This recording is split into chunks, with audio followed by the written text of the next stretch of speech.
नमस्कार, आप देख रहे हैं आज तक और मैं हूं मौसमी सिंह। मैं हूं राहुल गौतम।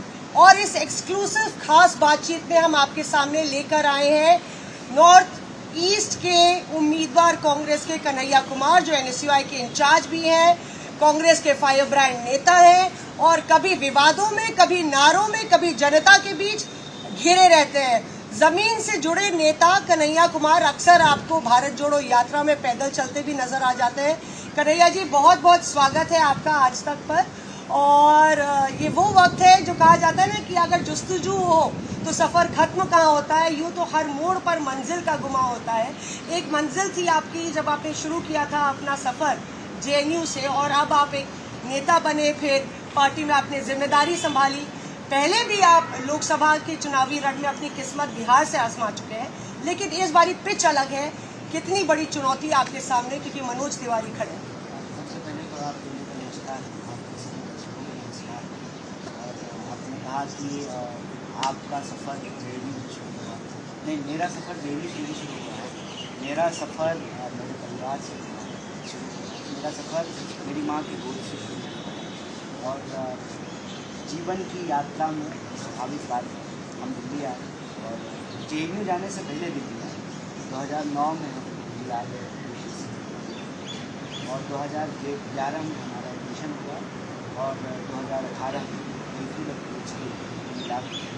18 में जो है वहाँ से हम डॉक्टर पार्टी में 2019 में हम चुनाव लड़े और आपने कहा कि आप अपना किस्मत आजमा चुके हैं। हम अपना किस्मत नहीं आजमा रहे हैं, क्योंकि जो है मुझे कर्म का भरोसा है। पिता ने जो लिखा हो कि कर्म करना चाहिए, भाग्य पे जो है भरोसा नहीं करना चाहिए। तो हम जनता के बीच गए अपने मुद्दों को लेकर के।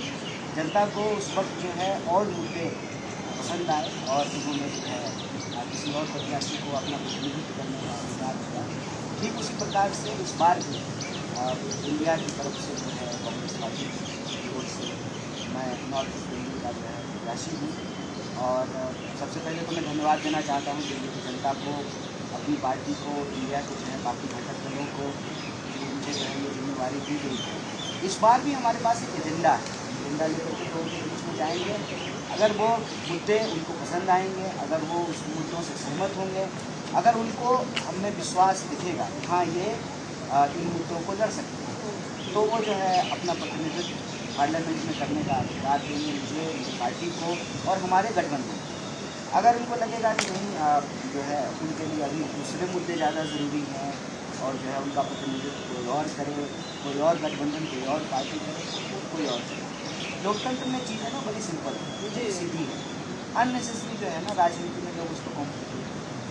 पर थोड़ा मामला कॉम्प्लिकेटेड है, क्योंकि यहाँ पे मनोज तिवारी एकमात्र बीजेपी के ऐसे सिटिंग एमपी हैं जिनकी सीट रिपीट हुई है। और अगर हम आंकड़े देखें तो उनका जो वोट प्रतिशत है 2014 में 45% उनको मिला था और इसके बाद जो है लगभग 53% उनका वोट प्रतिशत 2019 में पहुंच गया। सेलिब्रिटी भी है, बड़ा चेहरा भी है और पूर्वांचली है। आपको वो कहानी याद है हिरण्यकश्यप का भक्त प्रहलाद का? तो वो जो है ना राजा थे, भक्त प्रहलाद पिताजी, और जो है बड़े जो है बड़ा का राक्षसों के बीच बड़ा प्रभाव था। तो वो कहते थे अपने बेटा को जो है ये ओम नमो वासुदेवाय नाम। छोटा सा बच्चा था, बोला कि नहीं मैं अपने विश्वास पर पूरा दरबार, पूरा जो है राज, उनके पिताजी राजा, उनके सारे दोस्त राजा, इसी की बात से और आज जो है हम लोग बदलाव करना इसी तरह से जो आप आंकड़े गिनाए वो आंकड़े भले उनके पक्ष में। मेरा फिर एक सिंपल सा सवाल है कि अगर वो चुनाव जीत ही गए हैं तो जो है इस 40 डिग्री टेम्परेचर में जो है उनको नॉर्थ दिल्ली में जो 5 साल में हुए उनको जाते हैं, उनको जाने की क्या ज़रूरत है अगर वो चुनाव जीत गए? क्योंकि चुनाव तब तक कोई नहीं जीता है ना जब तक जनता ने वोट दे करके किसी को जिता नहीं, बटन दबा करके किसी को जिता नहीं। और ये सब आंकड़े जो है बदलते रहते हैं। 2009 में ज़्यादा दिन तो नहीं हुए, 2009 में हमारे सांसद थे वहाँ से और उनको जो है लगभग 60% वोट। और आंकड़े आप देखिए कि जो है विधानसभा और लोकसभा के आंकड़े भी बदल जाते हैं। विधानसभा में अगर आप देखेंगे तो जो है हमारा वोट की संख्या और परसेंटेज जो है वो कम है, लेकिन लोकसभा में जो परसेंटेज ज़्यादा है, संख्या भी ज़्यादा है। मुकाबले में थे, मुकाबला अभी बाकी है, मुकाबला अभी हुआ नहीं है और फैसला तो अभी बहुत दूर है, फैसला जनता को करना है, इसलिए सब आखिरी में कन्हैया जी आपकी एंट्री होती है दिल्ली के अंदर, आप बेगूसराय से जीतकर चुनाव लड़े। ये कहा जा रहा है कि दिल्ली कांग्रेस में जो है आपको लेकर और कुछ जो आपको लेकर प्रदर्शन भी हुआ है किसी के बाद किसी को यहाँ का नारेबाजी भी ये किसके लिए हुआ है? आपके लिए क्यों नहीं? पर संदीप दीक्षित भी नाराज बताए जा रहे हैं, मतलब शीला दीक्षित लड़ी थी वहाँ से और फिर बाहर ही बोला जा रहा है कि कन्हैया बाहर ही है। एक तो देखिए, हम बिहारी आदमी हैं, बिहारी आदमी जब ट्रेन पकड़ता है ना बिहार से, तो कहीं तो जाएगा, किसी स्टेशन पे पहुंचेगा, तो भारत के किसी भी हिस्से में जाता है ना, बिहारियों को बाहरी करना कोई नई बात कहा जाता है। रही बात हमारी पार्टी में नाराजगी की बात, ऐसी कोई बात नहीं है। किसी व्यक्ति ने आकर के मेरे सामने अपनी कोई नाराजगी नहीं है, और नाराजगी अगर है तो मैंने उसको नकारात्मक तौर पर नहीं लिया, तो सकारात्मक बात है। तो इसका मतलब एक एक सीट पे जो है पार्टी के पास कई दावेदार हैं। तो कुछ दिन पहले लोग कह रहे थे कि नहीं दिल्ली में तो कांग्रेस खत्म हो गई है, कोई है ही नहीं, कोई है ही नहीं, तो फिर टिकट की दावेदारी कौन करे? तो मैं इसमें कोई नकारात्मक बात नहीं देखता हूँ। और कांग्रेस पार्टी की नहीं खूबी कि आप अपनी नाराजगी व्यक्त कर सकते। बीजेपी थोड़ी है प्रधानमंत्री जी के लिए एक शब्द बोल दिया तो जो है हो गया आपका जो है जीवन खत्म, राजनीतिक जीवन समाप्त, ऐसा तो होता नहीं है। तो मेरे सामने किसी ने व्यक्त नहीं किया है, अगर है तो ये स्वागत योग है, इसमें कोई चिंताजनक बात नहीं है। और पार्टी ने एक बार ऑफिशियल कैंडिडेट बना दिया, उसको सिंबल दे दिया, तो वही प्रत्याशी है, वो प्रत्याशी है, और बाकी सब लोगों को जो है उसके साथ काम करना होता है। कहते हैं ना कि राहुल गांधी को कन्हैया पसंद है, लेकिन तेजस्वी को कन्हैया पसंद है, तो इसलिए आपकी बेगूसराय में नो है।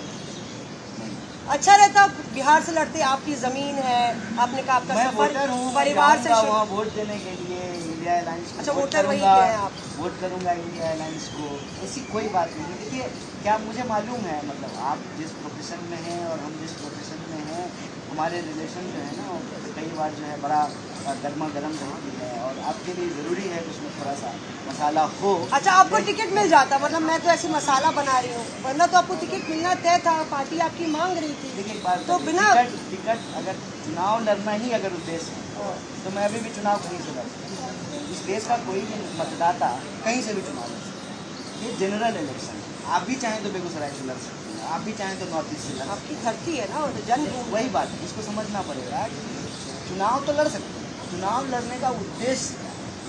अगर हमने गठबंधन बनाया है, हमने सब पार्टियों को बिठाया है, बिठाया है, और उसमें ये तय हुआ कि इस बार उस सीट से जो है कांग्रेस नहीं लड़ेगी, कोई और दल लड़ेगा, तो अब वही हमारे प्रत्याशी हैं।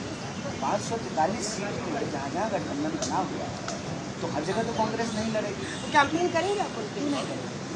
मैं कह रहा हूँ मैं वोट देने के लिए जाऊँगा, अलायंस के पार्ट है ना, तो इसमें तो ऐसी कोई बात ही नहीं है। और पसंद नापसंद सब मायने रखता है। असल चीज़ क्या तेजस्वी होता का है, आपने विरोध किया था, तेजस्वी का विरोध किया था, कहा जा रहा है इसीलिए नहीं, अभी मतलब हम लोग जो है भारत जोड़ो न्याय यात्रा में जो है साथ में हाथ वक्त मिलाए थे और जो है मंच पे थे, रही थी इंडिया गठबंधन की संख्या में साथ थे। देखिए ये बात बोली जरूर जाती है, लेकिन मैंने जो है कभी भी इसको तथ्यात्मक रूप से कहीं पाया नहीं, महसूस नहीं किया आपने महसूस कि नहीं तेजस्वी किया। खुद आपको नापसंद करते हो या लालू आप अगर अपने मन में मुझे नापसंद करते होंगे, मुझे क्या पता। आप तो जब भी मिलते हैं अच्छे से ही मिलते हैं, अच्छी बात करते हैं, पुराने जो इंटरव्यू हैं उसको याद दिलाते हैं। तो अब कोई मुझे कहे कि जो है मौसमी आपको पसंद नहीं करती है, तो मैं इसको कैसे मानूँ? हो सकता है कि आप दूसरी जगह कुछ कहीं बोलते हो, तो मेरे सामने नहीं बोलते हैं, तो मैं तो कहते हैं प्रत्यक्षम किम प्रमाणम, जो मेरे सामने प्रत्यक्ष है हम वही मानेंगे, हमारे साथ जो आप व्यवहार करते हैं वही मानेंगे। और चुनाव लड़ने को लेकर के मेरी समझ बिल्कुल साफ है। अगर मैं इतना व्यक्तिवादी होता तो कोई भी व्यक्ति कहीं जा कर के चुनाव लड़ सकता है, कोई दिक्कत है नहीं, अधिकार है मेरा। लेकिन अगर हम एक पार्टी में तो ये फैसला पार्टी है, ये फैसला नेतृत्व है कि किस व्यक्ति को पार्टी के अंदर क्या जीतेगा। ज़रूरी थोड़ी है कि मैं उम्मीदवार ही होता। चलिए पार्टी ने सोचा कि चुनाव लड़ा रही है, हो सकता है कि पार्टी कहती कि आप इस बार चुनाव मत कीजिए, आप बैठ करके जो ऑफिस में ट्रांसलेट कीजिए, आप जो है मीडिया के साथ कोऑर्डिनेट कीजिए। ओके रहते हैं, बिल्कुल ओके रहते हैं, क्योंकि देखिए हमारे अंदर ना टीम स्पिरिट कम होता है, टीम स्पिरिट होना बहुत जरूरी है। टीम स्पिरिट अगर रहेगी तो आप टीम में जो रोल है आप बैटिंग करने के लिए जाएं, आप बॉलिंग करने के लिए जाएं, फील्डिंग करने के लिए जाएं, आप कीपिंग करने के लिए जाएं, या आपका रिटायरमेंट हो जाए तो जो है आप कोच बन जाएं। टीम स्पिरिट होना जरूरी है। और मैं राजनीति को एक कलेक्टिव चीज़ मानता हूँ, व्यक्तिगत इंडिविजुअल चीज़ नहीं है। जो व्यक्तिगत इंडिविजुअल चीज़ मानते हैं उनके पास कोई एजेंडा नहीं है। और ये बात मैं आपको जोर दे करके कहना चाहता हूँ, देखिए मैं जिस पार्टी से चुनाव लड़ा था ना, वो पार्टी भी इंडिया का पार्टी, तो हमने ना कुछ लूज नहीं किया। I am not like Napoleon कि आगे जीतते जा रहे हैं, पीछे हारते जा रहे हैं। वो इंडिया अलायंस की ही पार्टी। ये भी कहा जाता है कि वो इंडिया अलायंस का पार्ट है और वो लेफ्ट ही कांग्रेस को चला रही है, मतलब खूब लेफ्ट नेता बढ़ गए हैं। तो आप ये बात आप भरोसा करें, मैं पार्टी के भीतर कहा जाता है कि भाई लेफ्ट के नेता ही हाईजैक कर ले कांग्रेस सीताराम पार्टी। ये जो है ना, अगर कोई कह दे कि कौवा आपका कान लेकर के चला गया है, तो आप पहले कान छुएंगे कि कौवे के पीछे दौड़ेंगे? आप कान छुएंगे ना कि है कि नहीं। कांग्रेस पार्टी देश की सबसे बड़ी पार्टी है, विपक्ष की, और सबसे पुरानी पार्टी है, बीजेपी से भी। इस पार्टी को कोई और चलाएगा, इसमें कोई बात नहीं। इसके संविधान, तौर तरीके स्वयं महात्मा गांधी लिख करके गए। इसका पहला घोषणा पत्र जो है पंडित जवाहरलाल नेहरू ने लिखा। अब कोई ये कहेगा कि ये कोई विश्वसनीय बात है क्या? इसमें कहीं से भी एक पैसे भी जो आपको सच्चाई लगेगी? जब देश की जनता को हम ये कहेंगे तो वो मानेंगे कि ऐसा हुआ है या ऐसा संभव है? पर कन्हैया जी, ये भी कहा जा रहा है कि पार्टी को बहुत सारे लोग चला रहे हैं, मतलब 5 पावर सेंटर है, एक राहुल गांधी का पावर सेंटर है, एक खड़गे साहब का है, एक प्रियंका गांधी का है, और बहुत सारे लोग चला रहे हैं। वेणुगोपाल जी का है। पार्टी को बहुत सारे लोग चला रहे हैं, ये सच है। जितने राज्य उतने राज्य अध्यक्ष हैं, जितने राज्य हैं उतने प्रभारी हैं, जितना फ्रंटल है उतने अध्यक्ष हैं, उतने प्रभारी हैं। मैं भी जो है पार्टी का जो है एक विंग का प्रभारी हूँ। तो पार्टी तो चलाते ही हैं बहुत सारे पावर सेंटर तो पावर सेंटर तो तब बनेगा ना जब सत्ता में आएगा, जो सरकार बनेगी। तो सरकार में ही नहीं है, विपक्ष में है। विपक्ष का कौन सा पावर सेंटर होता है? तो आप ये कह रही हैं कि जब बीजेपी विपक्ष में थी तो आडवाणी जी का एक पावर सेंटर था, अटल बिहारी वाजपेयी का एक पावर सेंटर था, मुरली मनोहर जोशी का एक पावर सेंटर था। ना सर, ये सब जो है राजनीतिक टर्मिनोलॉजी निकाल के लाई जाती है। मैं तो कभी कभी अपने जो है पॉलिटिकल साइंस के ज्ञान को जो है डाउट करने लगता हूँ। पावर सेंटर कब बनेगा? जब आप पावर सेंटर होगा। जहाँ भाई राष्ट्रपति जी का एक पार्टी पावर के सेंटर भीतर है, भी एक पावर सेंटर होता है, फैसले कौन लेता है? फैसले कलेक्टिव होते हैं। मैं भी उस फैसला का हिस्सा होता हूँ। सारे फैसले जो है कांग्रेस वर्किंग कमेटी में लिए जाते हैं। घोषणा पत्र लिखा जो है कमेटी में, लेकिन वो घोषणा पत्र आया कांग्रेस वर्किंग कमेटी में। कांग्रेस वर्किंग कमेटी ने जो है एक रेजोल्यूशन पास किया। इसके जो थोड़े बहुत चेंजेस हैं वो अध्यक्ष जी जो है वो करेंगे, और जो है फिर जो अध्यक्ष जी ने चेंज कर दी वो पब्लिश हो गया। ये पार्टी का एक प्रोसेस है और आज से नहीं चला आ रहा है। मैं कह रहा हूँ कि आज कांग्रेस पार्टी जिन तौर तरीकों और नियमों पर चलती है, एक तो देश की बहुत सारी पार्टियाँ जो है उसको कॉपी करती हैं, और वो स्वयं महात्मा गांधी लिख करके गए हैं कि इस आधार से पार्टी फंक्शन करेगी। भैया, जब आपका कोई नेता बीजेपी चला जाता है तो आप कहते हैं कि बीजेपी की जो वॉशिंग मशीन है उसमें उसकी सफाई हो गई, धुलाई हो गई। तो आपकी पार्टी में कितने गंदे कपड़े हैं कि जो वो 10 साल से जाए जा रहे हैं बीजेपी की वॉशिंग मशीन में? आप पहले तो ये मान लिए कि बीजेपी वॉशिंग मशीन। नहीं, मैं तो ये भी पूछ रहा हूँ कि आपके पास कितने गंदे कपड़े हैं आपकी पहले पार्टी में? आपके सवाल से ये प्रतीत हो रहा है कि आप मान रहे हैं कि बीजेपी वॉशिंग मशीन है। वो ये कह रहे हैं कि आपके पार्टी में, यानी कि आप एडमिट ये करें आप भ्रष्ट admit नेता कर रहे है। हैं कि आपके पास बहुत सारे देखिए, ये बात मैंने सबसे पहले इस्तेमाल की क्योंकि सामने से ना बार बार बीजेपी के प्रवक्ता ना ये सवाल पूछ रहे हैं, ये आरोप लगा रहे हैं।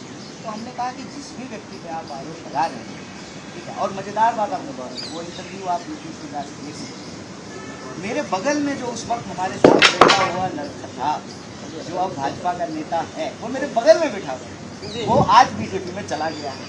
वो सारे आरोप जो उस वक्त वो हम लोगों के ऊपर लगा रहे थे, तो मैं ये बात स्वाभाविक रूप से पूछूंगा ना बीजेपी का कि आप मेरे ऊपर आरोप लगा रहे हैं, मेरे बगल में बैठे हुए व्यक्ति पे आरोप लगा रहे हैं।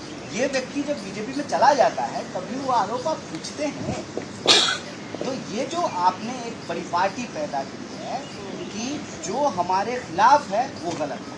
अभी आपको पता है बीजेपी के एक प्रत्याशी ने एक बयान दिया है कि जो हमको वोट नहीं देगा वो देशद्रोही है। अब आप समझ गए, मतलब एक प्रत्याशी जो है एक लोकसभा क्षेत्र के तमाम मतदाताओं को देशद्रोही है। तो ये जो परिपाटी है राजनीति की, ये खतरनाक है। ये कहीं न कहीं देश में जो लोकशाही है, जो लोगों का अधिकार है जनता नेता को चुनने का, उसको समाप्त करके तानाशाही की तरफ ले जा रहा है। कि जनता की तो हमको जरूरत ही नहीं है, जनता हमको चाहिए ही नहीं। नहीं, पर पीएम मोदी उल्टा कह रहे हैं कि कांग्रेस को जनता की जरूरत नहीं है, कांग्रेस आपका जो स्त्री धन है वो बांट देगी, मंगलसूत्र आपका जो है दूसरों को दे देगी, घुसपैठियों को दे देगी, जिनके ज्यादा बच्चे हैं उनको दे देगी।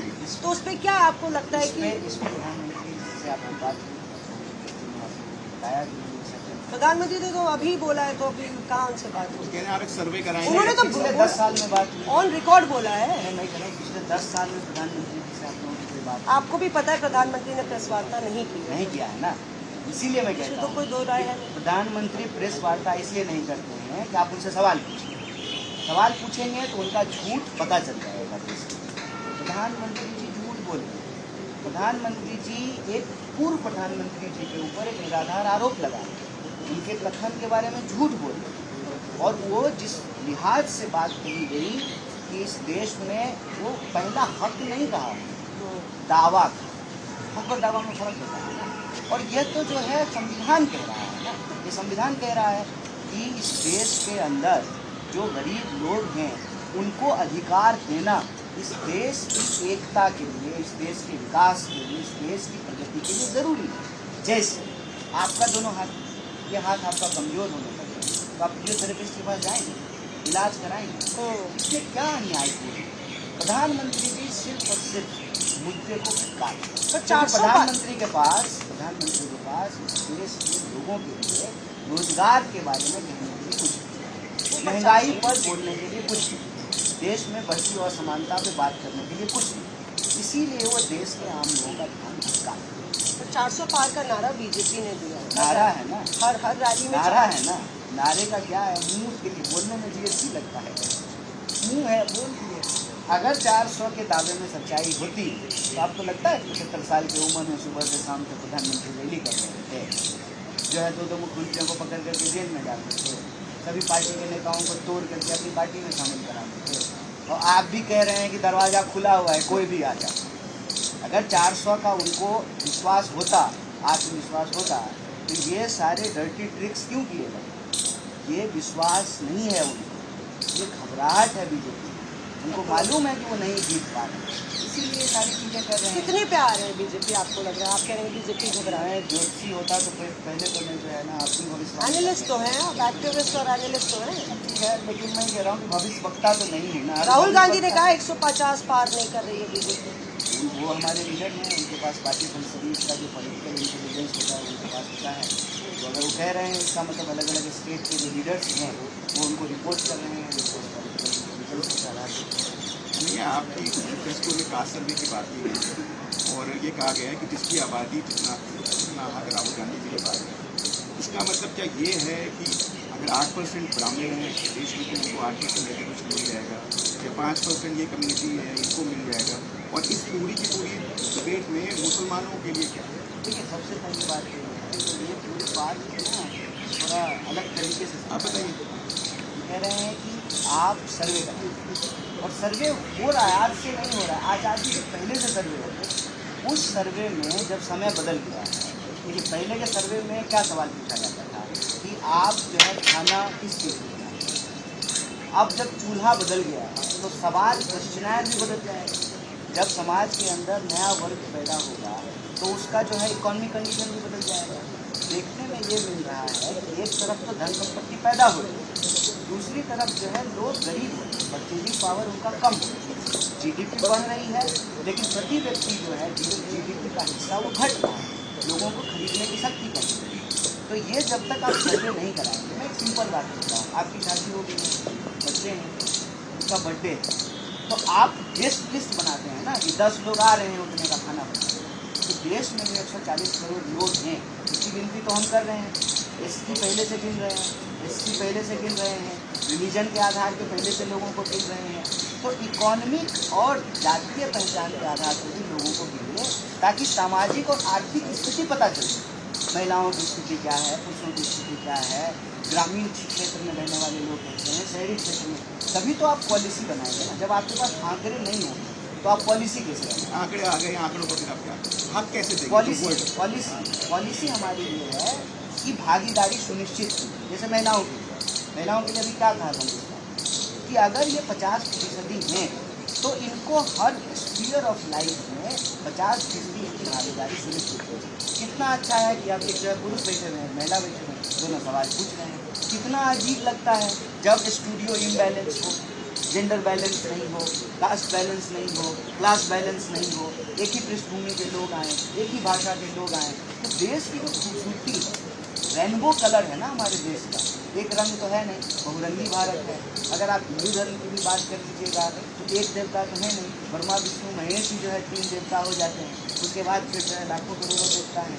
एक ग्रंथ तो है नहीं, हमारे पास रामायण भी है, गीता भी है, कोई एक धार्मिक स्थान तो है नहीं, काशी भी है, मथुरा भी है, द्वारका भी है, बिहार में भी है, दक्षिण भारत में भी है।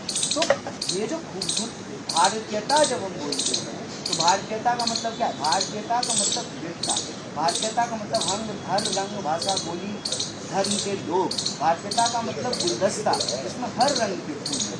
तो आर्थिक और जो है जातीय सामाजिक सर्वे इसलिए करना जरूरी है ताकि देश की लोगों की स्थिति पता चले। और एक बात किसी का छीन करके किसी को नहीं देना, जो सरकार के पास है उसमें भागीदारी कैसे सुनिश्चित। एक सिंपल सा एग्जाम्पल आपको दीजिए सर, आपके पास पैसा था, आपने कोविड का टीका खरीद के लगवा लिया, ठीक। एक सिंपल उदाहरण दीजिए, जिसके पास पैसा नहीं है वो तो खरीद के नहीं लगवा पाएगा, लेकिन अगर वो टीका नहीं लगवा पाएगा तो आप कोरोना से बच पाएंगे? नहीं बच पाएंगे। एक महामारी ने हमको क्या सिखाया कि आप अपना घर का खिड़की बंद कर लीजिएगा, ठीक है ना, तो जो है ना उससे आपका काम नहीं चलेगा। क्योंकि आपके यहाँ जो दूध लेकर के आ रहा है ना, अगर उसको कोविड है तो आपको भी कोविड है। समाज में संतुलन कैसे होता है? हम खड़े कैसे होते हैं? 2 पाँव से। हम चलते कैसे हैं? 2 पाँव से। बिल्डिंग कैसे बनती है? संतुलन से। समाज कैसे चलता है? संतुलन से। अगर आप असंतुलित कर देंगे कि एक तरफ जो है एक आदमी दुनिया का सबसे अमीर आदमी बन गया है, दूसरी तरफ जो है किसी इंसान को 2 वक्त का खाना नहीं मिल रहा है। तो देश में अगर आप पॉलिसी बनाने जा रहे हैं तो आपके पास ये आंकड़ा है। सिंपल सी बात है। हक सुनिश्चित कैसे करेंगे? तो जो देश की संपत्ति पैदा हो रही है, जो देश के लोगों की संपत्ति, सरकार ये जो बिल्डिंग बनाएगी अभी 20,000 करोड़ का सेंट्रल विस्टा, तो क्या ये अमित शाह जी का पैसा है? ये देश का पैसा है, देश के टैक्स पेयर्स का पैसा है। तो आप देश के टैक्स पेयर का पैसा कहाँ खर्च करेंगे? अस्पताल पे खर्च करेंगे, रोड पे खर्च करेंगे, स्कूल पे खर्च करेंगे। ये आंकड़ा तो जरूरी है ना। पर ये देखिए ना, भागीदारी की आप बात करते हैं, बीजेपी कहती है, प्रधानमंत्री नरेंद्र मोदी कहते हैं कि कांग्रेस में सिर्फ परिवारवाद की भागीदारी बढ़ी है, पूरा परिवारवाद है, और बार बार राहुल गांधी को लॉन्च करने की कोशिश होती है, दोबारा तिबारा, और राहुल गांधी फ्लॉप शो रहे हैं। फिर एक बारी शहजादे को लॉन्च करने तो की कह रहे हैं कोशिश। पूरे देश की भागीदारी की बात, उनको तो जो है गांधी परिवार की चिंता हो। परिवारवाद तो मुद्दा बनाया है ना बीजेपी ने, इंडिया अलायंस बोलते हैं वो। ऑब्सेस्ड हो गए हैं उनके पास। देखिए ना, मतलब बताइए, प्रधानमंत्री अपना घोषणा पत्र छोड़ करके कांग्रेस का घोषणा पत्र के बारे में बात कर रहे हैं, अपना एजेंडा छोड़ करके कांग्रेस के पीछे उछाल रहे हैं, अपने बारे में बताने के बजाय राहुल गांधी के बारे में बोल रहे हैं, अपने परिवार के बारे में बताने के बजाय उन्होंने कहा ना कि देश उनका परिवार है, तो बताइए ना कि देश के परिवार के लोगों को 10 साल में आपने 20 करोड़ नौकरी दी। बताइए ना, देश के परिवार के लोग जो हैं वो महंगा तेल खरीद रहे हैं, महंगा जो है सिलेंडर खरीद रहे हैं, उनको नौकरी नहीं मिल रही है। नहीं, पर कन्हैया जी देखिए, यहाँ पे सक्सेस से नापा जाता है कि आपको चांस मिलना चाहिए कि नहीं। 14 में राहुल गांधी चेहरा थे, 19 में राहुल गांधी चेहरा थे, ये तो एक ट्रैक रिकॉर्ड है ना राहुल गांधी का।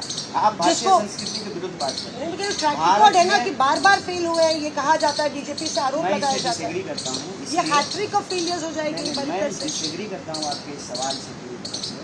मैंने अभी आपको भारतीय होने के बारे में बताया। भारत में सफलता से जो है ना किसी भी व्यक्ति का मूल्यांकन नहीं किया जा सकता। मान लीजिए आपके पिताजी सफल नहीं, तो आप उनका डिसरेस्पेक्ट करना चाहिए। हम सियासत की बात कर रहे हैं ना, सियासत की बात कर रहे हैं, नैतिकता सबसे, आपकी आइडियोलॉजी की बात कर रहे हैं। अगर जनता आपको पास नहीं कर रही है तो आप फेल होंगे। ये बीजेपी की आइडियोलॉजी है। तभी तो जब देश लड़ रहा था ब्रिटिश क्राउन के खिलाफ, तो ये विक्टोरिया माता की जय थी। तभी तो जब देश 1942 के भारत छोड़ो आंदोलन में सड़कों पे था, तो ये अंग्रेज के साथ। तो राहुल गांधी सफल है आपके मुताबिक? बिल्कुल सफल है। देश की जनता का आवाज उठाना नेता का काम है, बिना डरे। सरकार आपको कितना भी डराए, कितना भी आपके ऊपर जो एजेंसियों का दबाव डाले, आपको जेल में डाल दे, आपके ऊपर हमले कराए, फिर भी आप एक निडर योद्धा की तरह जनता का सवाल उठाएं। जैसे गांधी एक जो है लाठी लेकर के, धोती लपेट करके, जिसका सूरज अंत नहीं होता था, उसके सामने खड़े हो गए। उस वक्त भी ब्रिटिश क्राउन के खिलाफ गांधी खड़े हुए थे, और इस वक्त भी उनकी ही तरह जो है डिवाइड एंड रूल की पॉलिसी पे चलने वाले ये जो गोडसेवादी विचारधारा है उसके सामने राजी है।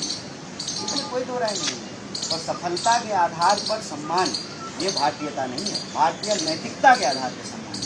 क्यों कांग्रेस एक पॉलिटिकल पार्टी है, एनजीओ तो नहीं है कि अंतिम जो लक्ष्य है वो सत्ता पाना है। आपको नहीं लगता कि मैंने पार्टी तो को नहीं चीज कहा, आपने ये सब वीडियो इस्तेमाल मैंने इसलिए ये कह रहे हैं कि क्योंकि आप कह रहे हैं कि पावर में नहीं आए फर्क नहीं पड़ता, सम्मान है, फेल हो पास हो वो सब फर्क जो नहीं चीजें हैं वो मैं मानता हूँ, लेकिन जो उसका अल्टीमेट एम है पॉलिटिकल आपको पार्टी लगता का है कि कांग्रेस पार्टी पावर नहीं नहीं मैं ये मेरे पड़ता। आए या ना, मतलब कि ये तो मापदंड होना चाहिए ना कि आपका परफॉर्मेंस करने की कैसा जरूरत है। है आपको अपनी पार्टी में। कन्हैया जी परफॉर्मेंस ना आप बेवकूफ़ हैं ना मुझे बनाइए। आपको अगर ये नहीं लगता कि कांग्रेस पार्टी पावर में आ सकती है तो आप अपना वक्त बर्बाद कर रहे हैं कि मेरा। ये सवाल आपने जो कहा एनजीओ है, ये आपने कहाँ से कहा, किस आधार पर, किस मानसिकता से कहा, मुझे नहीं आप जो राहुल गांधी हैं वो जब आप रफेल का मुद्दा उठाते हैं तो कहते हैं पॉलिटिकल मुद्दा नहीं है। कौन बोला कुछ नहीं राहुल गांधी जी ने खुद कहा है कि हाँ भी जब मैं ये मुद्दा उठाते हैं मेरे मतलब ये देश की रक्षा का सवाल, देश की सुरक्षा का सवाल राजनीति का विषय है। भारत जोड़ो यात्रा को आपने कहा कि वो पॉलिटिकल यात्रा नहीं है। क्या तो एक बात बताइए, राजनीति आपकी नज़र में क्या है? चुनाव, सिर्फ चुनाव, किसी भी तरह से जो है बस चुनाव जीत जाए। लोकतंत्र का जश्न है ना कन्हैया जी, ठीक है, तो जीतना चाहिए नहीं जीतना ठीक है, चाहिए, ठीक है, लड़ना चाहिए। वो लड़ रहे हैं, बिल्कुल लड़ रहे हैं, प्रत्याशी हैं तभी तो आप बात कर रहे हैं। लड़ कैसे नहीं रहे ये बताइए। गैप बहुत बड़ा है ना सर। हाँ ठीक है, गैप बहुत बड़ा, दो सांसद थी बीजेपी की। हम क्या चाहते हैं, राजनीति से हमारी क्या अपेक्षा है, इस देश की विपक्षी पार्टी से हमारी क्या अपेक्षा है, और जो आप बना रहे हैं वो क्यों है, उसके पीछे क्या मानसिक है, इस पर भी बात करो ना। तो दो सांसद थे ना, थी ना बीजेपी की, वहाँ से वो सरकार बनाए, एक प्रोसेस है ना। और आप कह रहे हैं कि 10 साल पहले तक सरकार थी, 10 साल कांग्रेस की, 2 बार की सरकार थी, और उस 10 साल के भीतर जो कांग्रेस पार्टी ने किया उसको ही आज प्रधानमंत्री गिना रहे हैं। Right to food fundamental right है, इसमें विधेयक लेकर के कानून बनाया कांग्रेस पार्टी ने, मनरेगा बनाया कांग्रेस पार्टी ने, राइट टू इन्फॉर्मेशन बनाया कांग्रेस पार्टी ने।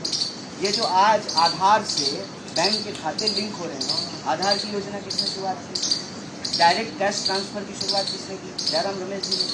तो कांग्रेस पार्टी ने इस देश को बनाया है, इस देश के लिए लड़ा है। जब सत्ता में थे तो पॉलिसी बना रहे थे, विपक्ष में थे हैं तो जो सरकार की गलत पॉलिसी है उस पर सवाल उठा रहे हैं। चुनावी सफलता से आप किसी भी राजनीतिक दल के योगदान को रिलीज करेंगे, और चुनावी सफलता तो ऐसा नहीं है कि नहीं मिल रहा है, मिलेगी, लड़ेंगे तो मिलेंगे। आप तो ऐसे बोलते हैं जैसे जो है राहुल गांधी चुनाव ही नहीं जीते।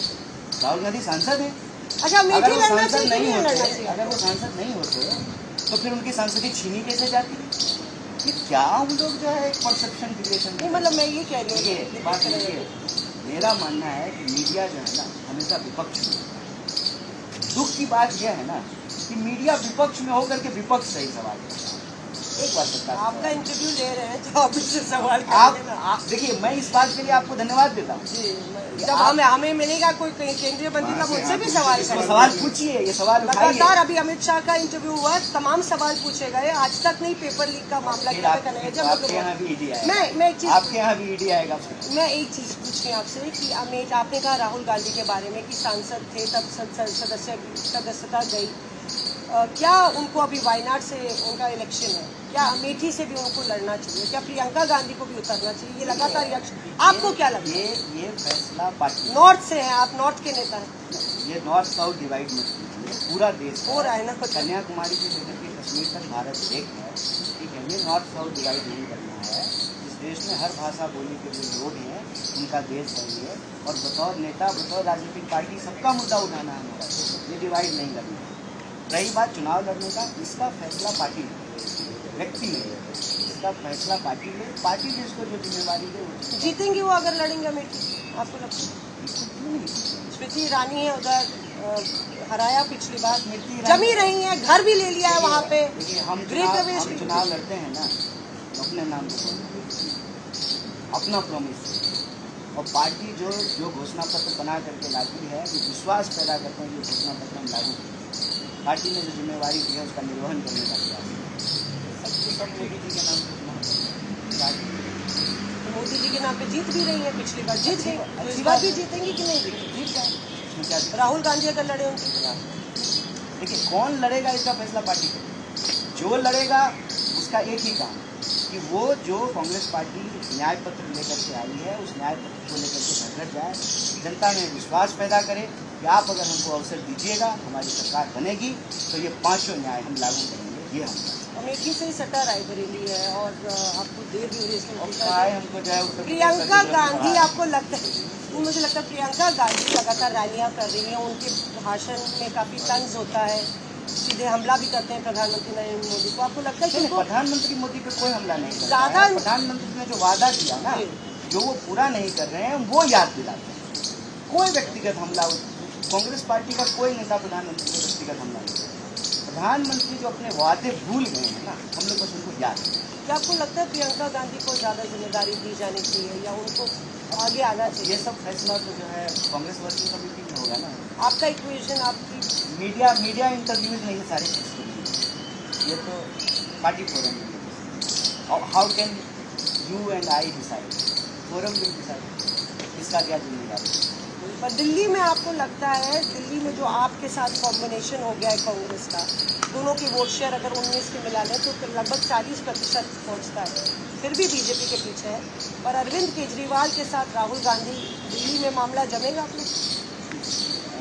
पता नहीं, मैं बार बार आप लोगों को एक बात पूछूँ, राजनीति को लेकर के जो आपका पर्सपेक्टिव है और वो पिछले कुछ सालों में बना है, मैं मानता हूँ, उस पर्सपेक्टिव से मैं राजनीति नहीं देखता।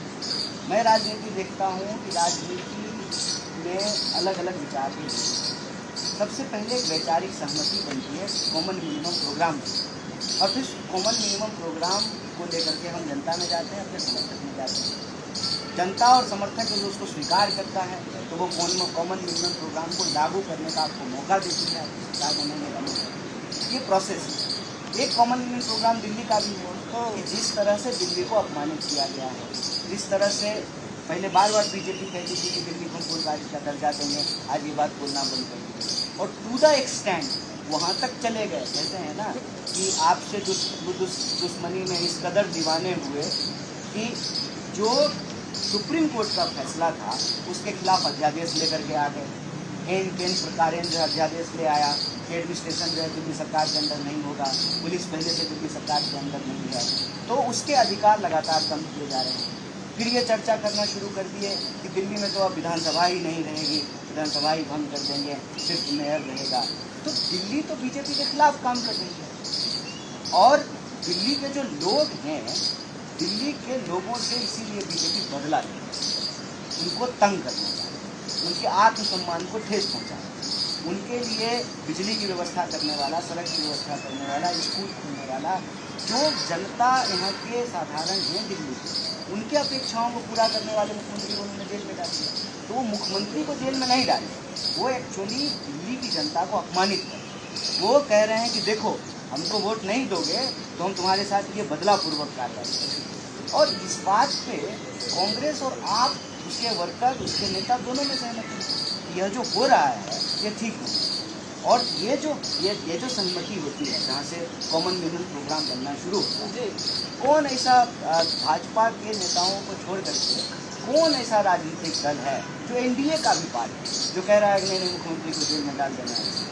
तो आपको लगता है सिंपैथी फैक्टर है अरविंद केजरीवाल के साथ जिसका आपको फायदा मिले? सिंपैथी की बात नहीं है, सिंपैथी की बात नहीं है। आप बता रहे हैं कि काम कर रहे हैं जनता का, वो ये जनता कह रही है, ये जनता के जनता को एहसास है, सिंपैथी है। हाँ, कि वो एक जो है जो प्रॉमिस उन्होंने किया है वो पूरा करने का कोशिश कर रहे हैं। बार बार जो है बीजेपी उसको अटका रही है और उससे भी अगर काम नहीं चला तो उठा करके जेल में ही बंद कर दिया। तो दिल्ली के लोग तो ये देख रहे हैं ना उनके साथ बीजेपी का, तो बहुत उम्मीद है कि दिल्ली की जनता जो है ना अपने आप ही सम्मान करेगी। मुखिया के पापा गाना भी बहुत हिट है, मनोज तिवारी भी बहुत हिट है, उनका भी हैट्रिक हो जाएगा जब ये चुनाव जीतेंगे। देखिए सब फैसला जनता के हाथ। गाने तो पसंद है? हाँ हाँ, भोजपुरी बढ़िया बोलते हैं, गाते भी अच्छा है, स्वीट आदमी है, अध्यक्ष भी रहे पार्टी के, काम भी बीजेपी के, उसका कमान भी संभाली दिल्ली। अच्छी बात है। का जो नेता हैं, सांसद हैं, मैं यही उम्मीद करता हूँ कि 10 साल में उन्होंने काम किया है ना, उसके बारे में जनता को बताएंगे। जनता समस्या है, जनता उनसे सवाल पूछेगी, फिर उसमें जो जनता तय करेगी उसमें पॉलिसी है। कन्हैया जी, आपने हम लोग को इतना वक्त दिया, बहुत बहुत शुक्रिया। कहते हैं ना कि अभी सितारों के आगे जगह और भी है, और आपकी सियासत के जहाँ और भी होंगे। जरूर फिर मिलेंगे एक बारी कहीं और किसी वक्त पर। तो ये थे कन्हैया कुमार, आज तक में खास बातचीत में हमारे और राहुल गौतम के साथ जुड़े, और जाहिर तौर पे तमाम मुद्दों पर उन्होंने अपने अंदाज में बड़ी बेबाकी से हमसे बातचीत की।